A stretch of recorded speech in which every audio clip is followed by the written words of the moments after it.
هي ماما طول عمرها عندها انه انت ممثله تعملي اي تعملي حاجه، اي حاجه. تعملي اي حاجه، انت مش هتمثلي على مقاسك.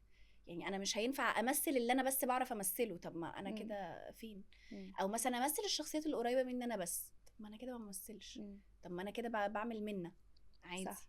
فالممثل لا طبعا يعمل اي حاجه، يعمل اي حاجه ويناقش اي قضيه وبالعكس هي دي الشغلانه اصلا على فكره. مم. هي دي الشغلانه اساسها ان انت مش كل حاجه بتقدري تشوفيها مثلا. يعني مش كل صح. الحالات اللي في الحياه، في ناس عايشه في الصعيد مثلا صح. بيعملوا كذا، في ناس مثلا عايشه في المكان الفلاني بيعملوا كذا، صح. بيتعمل فيهم كذا مثلا.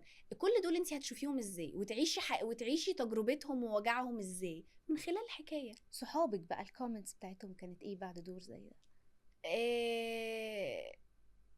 هم في سني مش فاهمين يعني، ما استوعبوش؟ لا ما هو قالولكيش ايه لما ده كذا، او حاولوا يفهموا او كده؟ لا ما كانش يعني فيه ده. لا، هو كان الكومنتس اكتر تجيلي من الناس اللي بتقابلني في الشارع. يعني مثلا ستات كبار او كده يقابلوني في الشارع يقولوا لي ايه، لا احنا ما نقدرش نتفرج على المسلسل ده. ده معناه ايه؟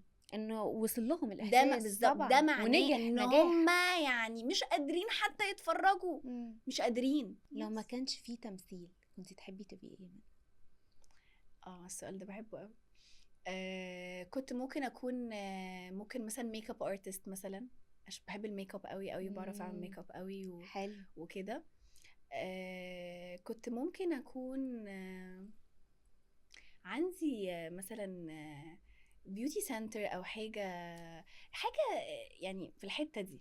في مرحلة في حياتك حسيتي انك عايزة تقدمي نفسك فيها بشكل مختلف غير طبعا منا؟ طبعا طبعا. تقدمي شكلك ايه؟ الشكل اللي تتمني تقدميه لنفسك بشكل مختلف تماما غير منا؟ اعرف.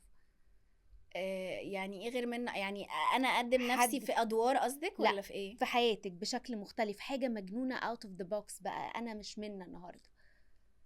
فكرتي في ده قبل كده؟ لا يعني ممكن كل شخص، يعني ممكن كل فترة كده بتبقي انت عايزة تغيري جلدك مثلا ساعات. بس دلوقتي مثلا في الفترة، كلمة الفترة الحالية اللي انا فيها دلوقتي دي انا مسمياها a new era of me. يعني يعني مرحلة جديدة، مرحلة بقى برضو بسبب انه انا اللايف كوتش بتاعي، فانا حاسة اني بقيت حد تاني.